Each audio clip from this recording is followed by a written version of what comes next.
I used to think Instagram was just harmless fun, a place to share photos of my workouts, post a few motivational quotes, maybe inspire a couple of people to get in shape. It wasn't serious, and for a long time it stayed that way. But that was before that one follower. My name's Rachel, and I run a small fitness account on Instagram. I'm not a huge influencer or anything, but I've built a decent following, mostly people who love fitness, nutrition, and the whole healthy living thing. It's a hobby that's turned into a side gig over the years, and I've even picked up a few personal training clients because of it. My account has always been a positive space for me and my followers, until it wasn't. It started off like any other day. I had just finished recording a workout video at the gym. The usual deadlifts, squats, some cardio. I edited the video and posted it with a caption about staying motivated even when life gets hard. The likes and comments rolled in as usual, lots of "great job" and "thanks for the motivation." But there was one comment that caught my eye. "Nice form. You always push yourself hard. I like that." It didn't seem weird at the time. Just another follower commenting on my post. I replied with a quick "thanks" and went about my day. Little did I know that simple comment was the start of something that would turn my life upside down. A few days later, I posted another workout video. Same routine. But as I scrolled through the list of viewers on my Instagram stories, I noticed that one particular account had been watching every single story. Not once, not twice, every single one. The account had no profile picture, no posts, and no bio. At first, I thought nothing of it. Instagram is full of random accounts. But as the days went on, I realized this account wasn't just randomly watching my stories. It was always the first to view them. No matter what time I posted, whether it was morning, afternoon, or late at night, this account was always there immediately. That's when I started to feel uneasy. I mentioned it to my friend Jess one night while we were hanging out at my apartment. She thought I was overreacting, of course. "People do weird stuff online all the time, Rachel," she said. "It's probably just some troll who likes creeping on fitness influencers." She had a point. I told myself it was nothing, that I was being paranoid. But something about it stuck with me. That nagging feeling in the pit of my stomach didn't go away. A week later, I got my first DM from the account. It was late, around 11 p.m. I had just finished posting a picture of my post-workout smoothie when the notification popped up on my screen. "You're really dedicated. I like that about you. You never give up, do you?" There was nothing outwardly creepy about the message, but it made me uncomfortable. I hesitated before replying, wondering if I should just ignore it. But then I thought, what harm could a simple reply do? So I sent back a quick, polite response. "Thanks, I try my best." Big mistake. After that, the messages started coming more frequently. At first, they were just comments about my workouts. "You're getting stronger, I can tell." "I bet you could deadlift even more if you pushed yourself." "Your dedication is inspiring." But then, the messages became more personal. "I saw you wearing that black tank top again today. It looks good on you." That one stopped me cold. I hadn't posted any photos of myself wearing a black tank top recently, but I had worn one to the gym that morning. I didn't think anyone had noticed. Hell, I hadn't even taken a selfie that day. My mind raced as I tried to figure out how this person knew what I was wearing. Was it just a lucky guess? Or had they been there, watching me in person? I didn't reply to that message. Over the next few days, I became hyper-aware of my surroundings. Every time I went to the gym, I felt like someone was watching me. I started looking over my shoulder constantly, checking the mirrors, trying to see if anyone was paying too much attention. But there was never anyone suspicious. Just the usual crowd of gym goers focused on their own workouts. I told myself I was being paranoid.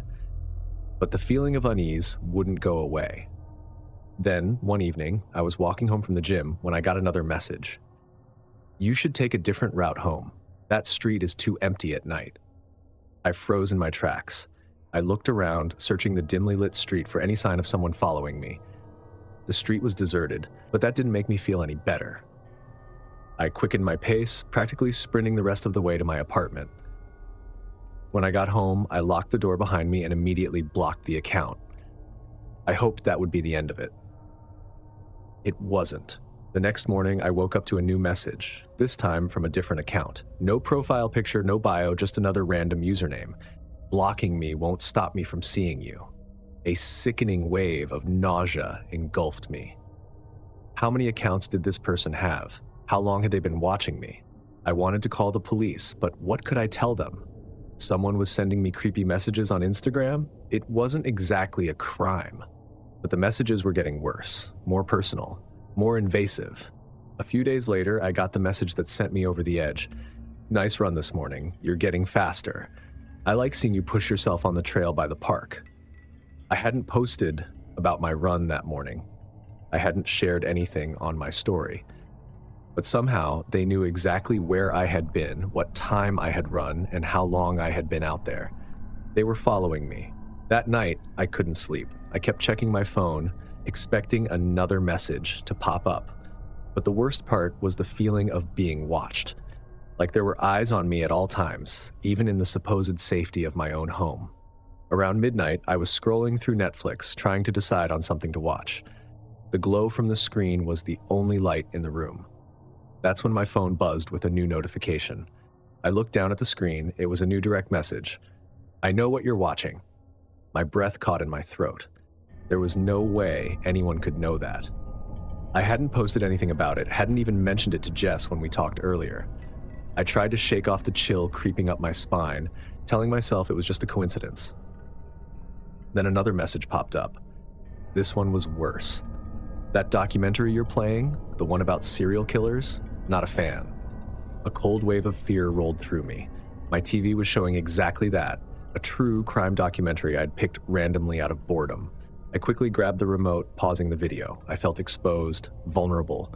Someone was watching me, even inside my own home. I called Jess, my hands shaking as I held the phone to my ear. She picked up on the second ring, her voice groggy. "Rachel, what's wrong?" she asked, instantly sensing the fear in my voice. "I just got these messages. They know what I'm watching on TV," I whispered. "I haven't posted anything. I haven't shared this with anyone." Jess's voice sharpened. "Rachel, listen to me. Turn off your Wi-Fi and unplug everything. I'm coming over right now. Don't stay online." I scrambled to disconnect everything, my mind spinning as I yanked the Wi-Fi cord from the wall. I sat there in the sudden silence, every little noise in the apartment now feeling magnified. It was like I could feel someone's eyes on me, even though I knew I was alone. A few minutes later, Jess texted me, "I'm here. Open up." I unlocked the door with shaky hands, and she stepped inside, her eyes scanning the room as if she expected to find someone hiding in the shadows. But there was no one. Just us, alone in the apartment. "You need to report this," she said, her tone serious. "This isn't just someone messing with you." I nodded, barely able to think straight. She was right. This had gone far beyond some harmless messages on social media. It was personal now. The police took my report later that night, but they didn't seem to grasp the severity of it. Without clear evidence of a break-in or direct threats, their advice was, block the accounts, stay offline, and be careful. It was frustrating and terrifying at the same time. I had no idea who was behind it or how much they knew about me. A few weeks later, I moved to a new apartment. Jess helped me pick a place with better security, somewhere safer.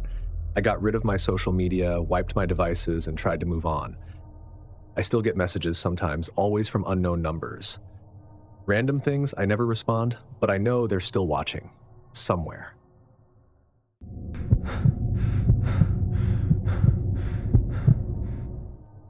I never thought much about the way social media could change your life.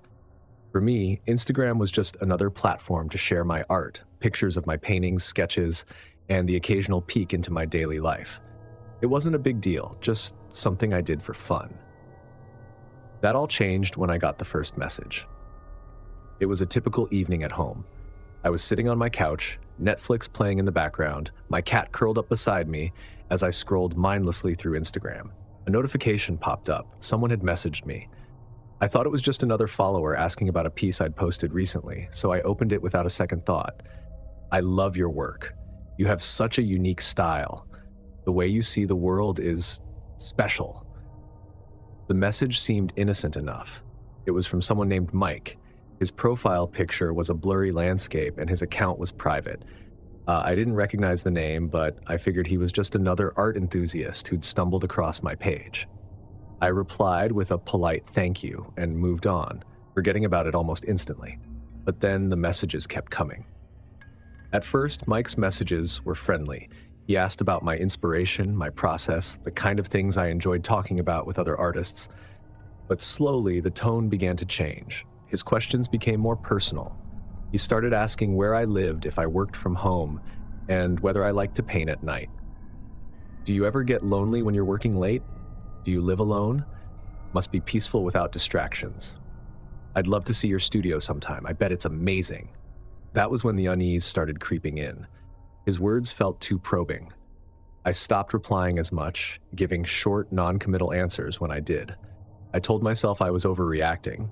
People are just curious sometimes, right? But still, something felt off. Like he wasn't just asking questions. He was trying to figure something out about me. One night, as I was getting ready to go to bed, my phone buzzed again. I really hope we can meet in person someday. I stared at the message, my stomach twisting into knots. We had never even discussed meeting up, and I had never given him any reason to think that I wanted to. My first instinct was to block him, but something held me back. What if I was being paranoid? What if this was just an awkward attempt at small talk? I ignored the message and went to sleep. A few days later, I posted a new painting on Instagram. It was a piece I'd been working on for weeks, a dark, abstract representation of isolation. I remember feeling proud of it, excited to see how my followers would react. The comments started rolling in, most of them positive. But then, there was Mike. This one feels personal. I can tell you're pouring your soul into it. Do you ever feel like someone is watching you while you work? The comment gave me an eerie feeling. I hadn't mentioned feeling watched in the painting's description. I brushed it off, telling myself it was just a coincidence, that I was reading too much into his words. But things only got worse from there. Mike started sending me messages daily. If I didn't respond, he would comment on my posts, asking why I was ignoring him. His messages became more desperate, more unhinged. I thought we had a connection. Why won't you talk to me? I know you're reading these. Don't pretend like you aren't. You can't ignore me forever. I finally decided enough was enough. I blocked him, hoping that would be the end of it. A week went by without incident, and I started to feel a sense of relief. Maybe blocking him had worked after all. I continued with my life, trying to forget about the uncomfortable messages and focus on my art again. Then, one night, as I was scrolling through Instagram before bed, I received another message from a new account. No profile picture, no posts, just a username that was a random string of numbers and letters. You really thought you could block me? You can't get rid of me that easily. My heart dropped. It was Mike. He had found me again. I didn't even respond this time. I blocked the new account immediately and tried to push the fear down. But as the days passed, the messages kept coming. Every time I blocked one account, he would create another. His words became more aggressive, more threatening. I'm not going anywhere. I'll always be here. I've seen you. I know where you live. You think you're safe, but you're not. That last message made me freeze. I stared at my phone, trying to process what I had just read. He had seen me? Did he really know where I lived? My mind raced, flashing back to moments when I had been out running errands or walking my dog. Had he been there, watching me without me even knowing? Suddenly, the small, safe world I had built for myself felt fragile. I double-checked that my doors were locked and closed the blinds, but it didn't make me feel any better. The sense that Mike was out there wouldn't leave me. I tried to convince myself that he was bluffing, that there was no way he could have seen me in real life. But the messages continued to escalate. He started describing details about my life that I hadn't shared online. My favorite coffee shop, the route I took to walk my dog, the park I like to visit on weekends. Then, one evening, I received the message that shattered any illusion of safety I had left. It was a photo. The image was blurry, taken from a distance, but it was unmistakable. It was me. I was standing outside my apartment building, looking down at my phone, completely unaware that someone was watching me. The timestamp on the photo was from the previous day. I felt like the floor had dropped out from under me. My hands shook as I stared at the screen, trying to comprehend what this meant. Mike wasn't just some random internet stalker anymore. He was here, in my world, watching me in real life. I called the police immediately, my voice trembling as I explained the situation. They took my report seriously, but I could hear the doubt in their voices. Without knowing who Mike really was or where he lived, there wasn't much they could do. They told me to stay vigilant, to call them if anything else happened. But what good was that? I had no idea who this person was or what he was capable of. All I knew was that he had crossed a line and there was no going back. After that night, I became a prisoner in my own home. I stopped going to the park, stopped visiting my favorite coffee shop, even stopped walking my dog outside. Every time I stepped out of my apartment, I felt like 1,000 eyes were on me, like Mike was hiding in the shadows, waiting for me to let my guard down. I thought about moving, about disappearing completely. But where would I go? How could I outrun someone who had already found me once and who seemed determined to keep following me? My friends tried to reassure me, but I could tell they didn't really understand.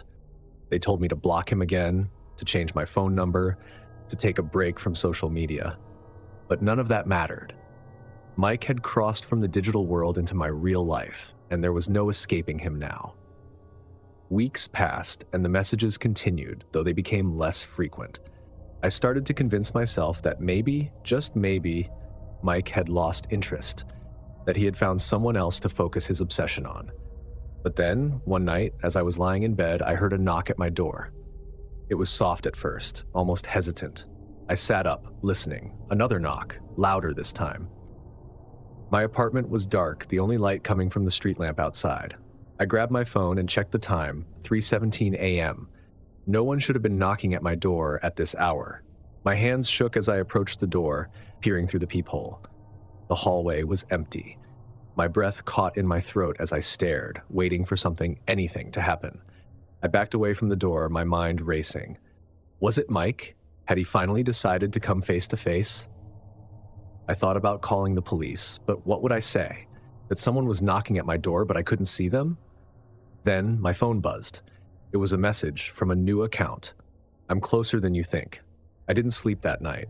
The police came the next morning, but they found no signs of forced entry, no evidence that anyone had been outside my door. They took the case seriously, but without a clear suspect, there wasn't much they could do. I moved a few weeks later to a different city under a new name. I deleted all my social media accounts, trying to erase every trace of my online presence. But even now, I still feel like he's out there, waiting for the right moment to reappear. Every time my phone buzzes, every time I hear a knock at the door late at night, I wonder, has he found me again? I'll never know for sure. But one thing I do know, the fear never really goes away.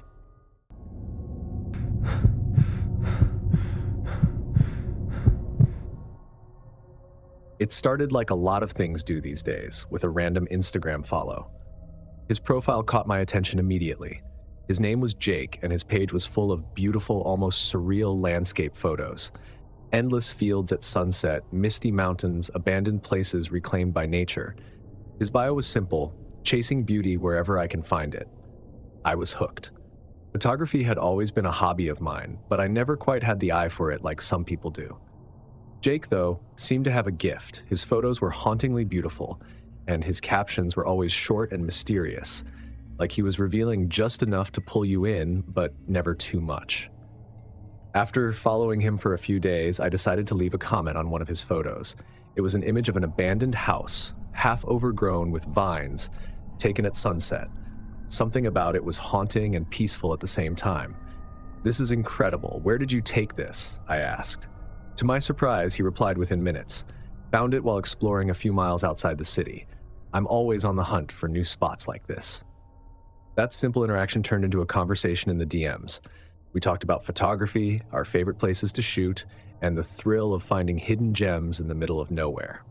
He was easy to talk to, relaxed, but with a passion for adventure that made me feel like I'd known him for years.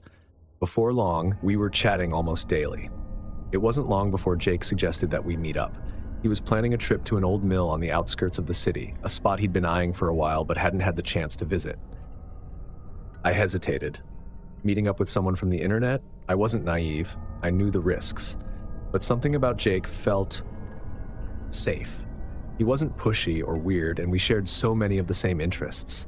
I rationalized it to myself. It's just a photo shoot. I'll be in control, and it'll be a chance to work on my photography skills. Besides, I could always back out if something felt off. I know this great spot just a bit outside of town, he messaged one day. It's an old textile mill, been abandoned for years.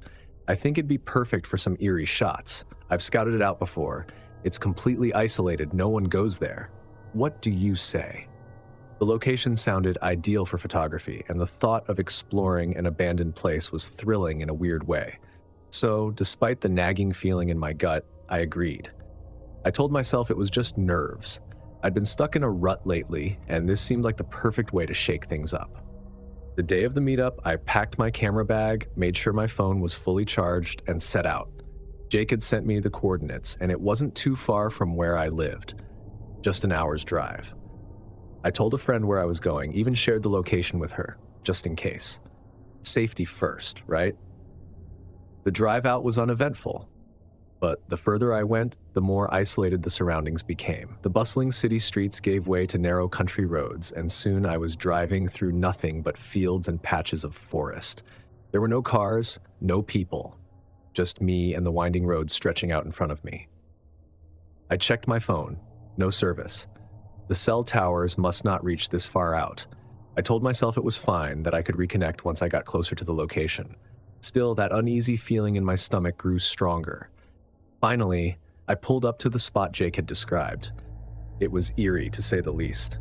The mill, now a crumbling ruin of the past, stood at the edge of a small forest. Most of the windows were shattered, and the walls were covered in graffiti and vines. The whole place looked like it had been forgotten by the world. I parked my car and waited for Jake. He hadn't arrived yet, which gave me time to take in my surroundings. The silence was oppressive. No birds, no wind, just the soft hum of the car engine as it cooled down. I felt exposed standing out there alone, but I told myself I was overthinking it. Jake would be here any minute. 10 minutes passed, then 15. I was starting to feel a little anxious when finally I saw a car pull up in the distance. It was an old beat-up sedan, the kind of car that looks like it's seen better days but still runs just fine. Jake stepped out, waving as he approached. "Hey, sorry I'm late," he called out, jogging over to me. He looked like his photos, a little scruffy, tall, with a friendly smile. But something was off. Up close, his demeanor was different from what I had imagined. He was too relaxed, almost cocky, like he knew something I didn't. We made small talk for a few minutes. He asked about my drive, my camera, the kind of shots I wanted to take. But something about his tone bothered me. It was too familiar, too casual, like he was sizing me up in a way I couldn't clearly identify. Jake led the way into the mill, and the inside was even creepier than I'd imagined. The floors creaked underfoot, and the air was thick with the smell of mildew and rust. Broken machinery lay scattered around, and shafts of light filtered through the broken windows. We started snapping photos, and for a while, everything felt normal. But as we moved deeper into the mill, the sense of isolation grew stronger. There were no nearby houses, no signs of life. Just me and Jake, alone in this decaying building. That's when the first real red flag hit me. We were setting up for a shot when I noticed something odd. Jake wasn't taking any photos. His camera was out, sure, but he wasn't using it. Instead, he kept looking at me, watching my every move. The way he stared at me made my skin crawl. "Everything all right?" I asked, forcing a laugh to lighten the mood. "Yeah, just thinking about the next shot," he said, but his tone was flat. Empty. Something shifted in the air. My instincts screamed at me that something was wrong. I had to get out of there. I tried to stay calm to keep the conversation going as if nothing was bothering me. But inside, my mind was racing. I realized how vulnerable I was. There was no cell service, no way to call for help if things went south. And Jake, he was no longer the easygoing guy from our chats. He was a stranger, a dangerous one. "Maybe we should wrap up soon," I said, trying to keep my voice steady. "I don't want to lose daylight on the drive back." Jake's smile didn't reach his eyes. "What's the rush? We've got all the time in the world." That's when I knew I had to leave. Now, I made some excuse about needing to check on my car and started walking back toward the entrance. I had to fight the urge to run. Jake followed closely behind. As I reached the doorway, I looked back. Jake was standing there, watching me with that same unnerving smile. "You're not leaving yet," he said, his voice low and cold. Panic surged through me. I bolted. I didn't care if it looked obvious, I just needed to get to my car. I heard him shout behind me. My car was in sight, and I fumbled for my keys, praying that I could get in before he caught up. I could feel him getting closer. I jumped into the car, locking the doors just as Jake reached the window. He slammed his hands against the glass, his face twisted with rage. "You're making a mistake," he snarled. But I didn't care. I threw the car into drive and sped off. I kept driving until I was miles away, back where I had cell service. I called my friend, my hands shaking as I tried to explain what had just happened. She told me to go straight to the police, and I did. They took my statement, but there wasn't much they could do. Jake had used a fake name.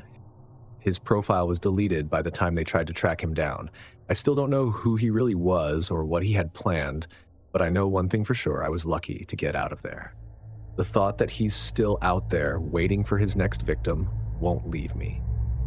Now, every time I log on to Instagram, I wonder who's behind the screen.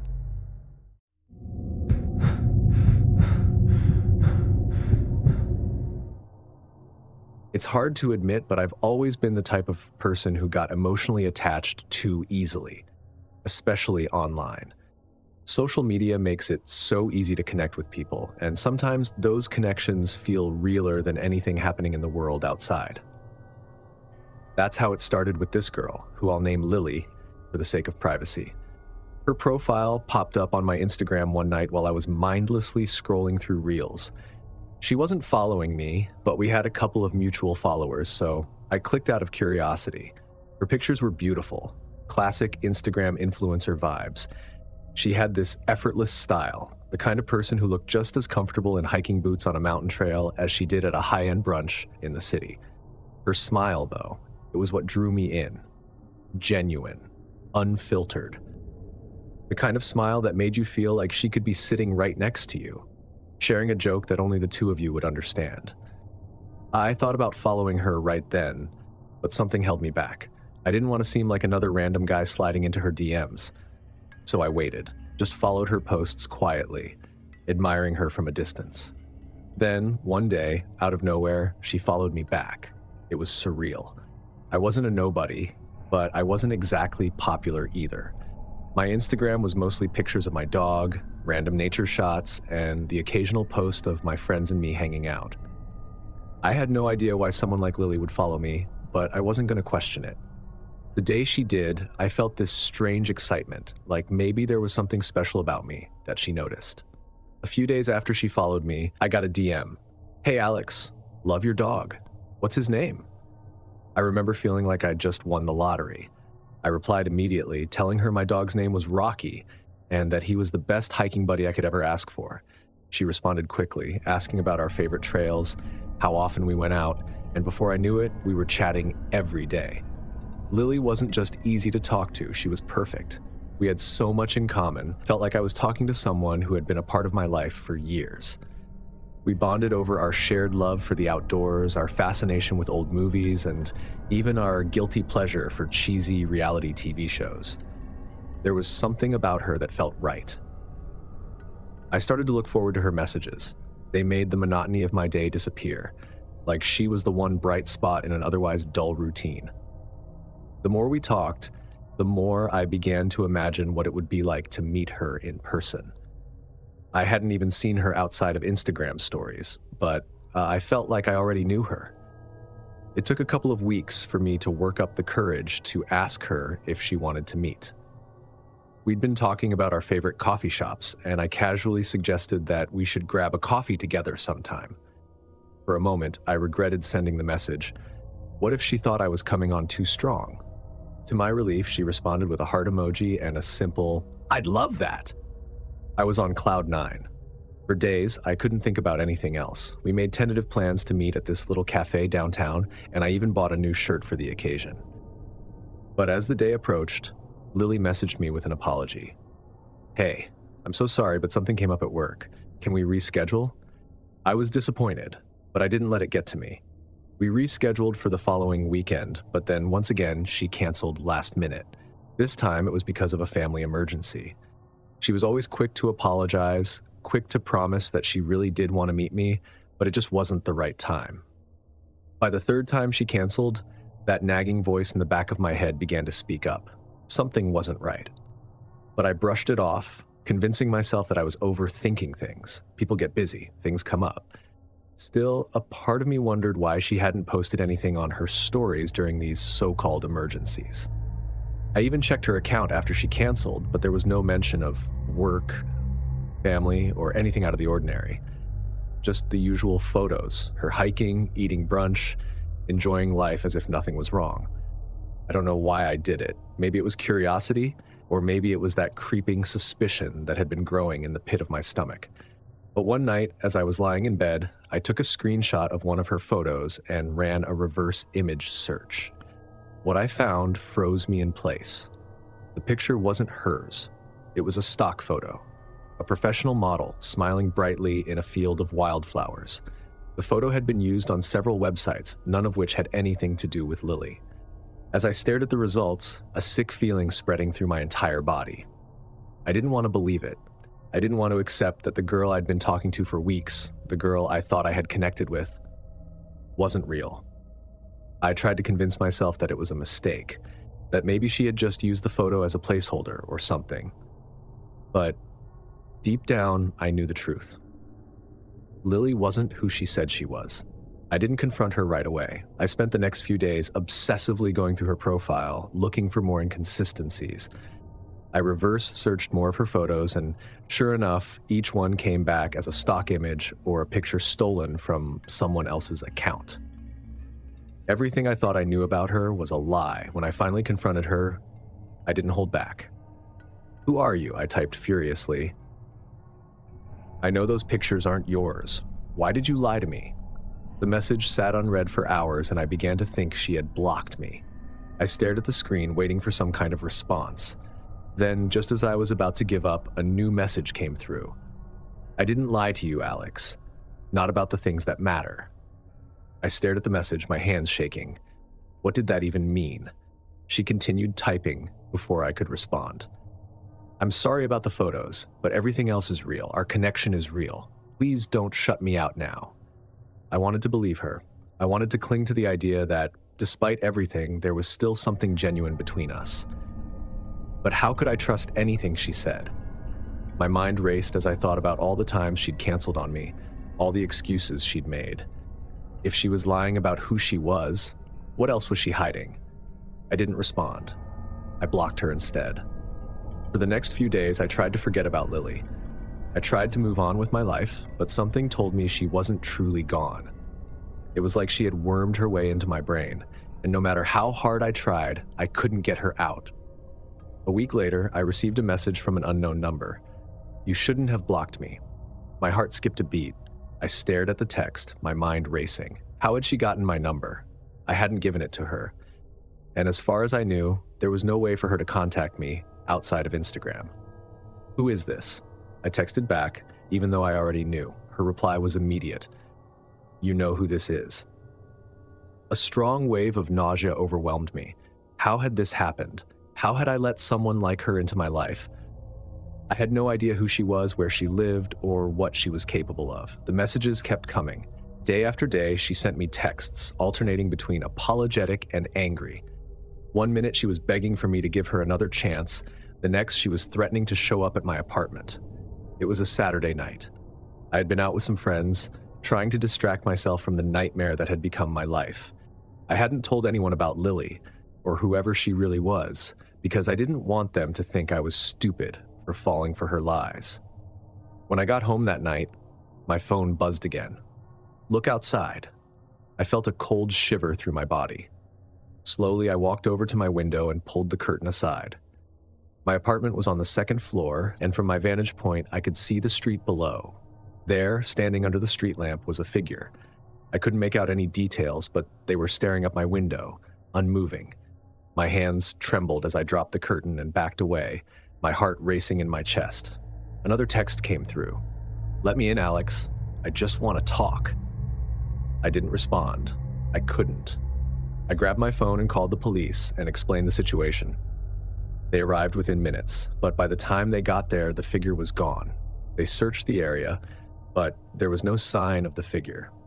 I changed my phone number, deleted all my social media accounts. The messages stopped after that, yet I still sense someone watching me from time to time. I still don't know who was behind Lily's profile or what they wanted from me. Maybe it was just a cruel prank, or maybe it was something darker. All I know is that I'll never look at social media the same way again. If these stories sent chills down your spine, hit that like button and share it with someone who needs a reminder to stay cautious online. Don't forget to subscribe for more terrifying stories that will make you question reality. Turn on notifications so you never miss a new upload. Trust me, you won't want to. Stay safe out there, and remember, the scariest part is not always what you see, but what's lurking in the shadows. I'll see you in the next nightmare.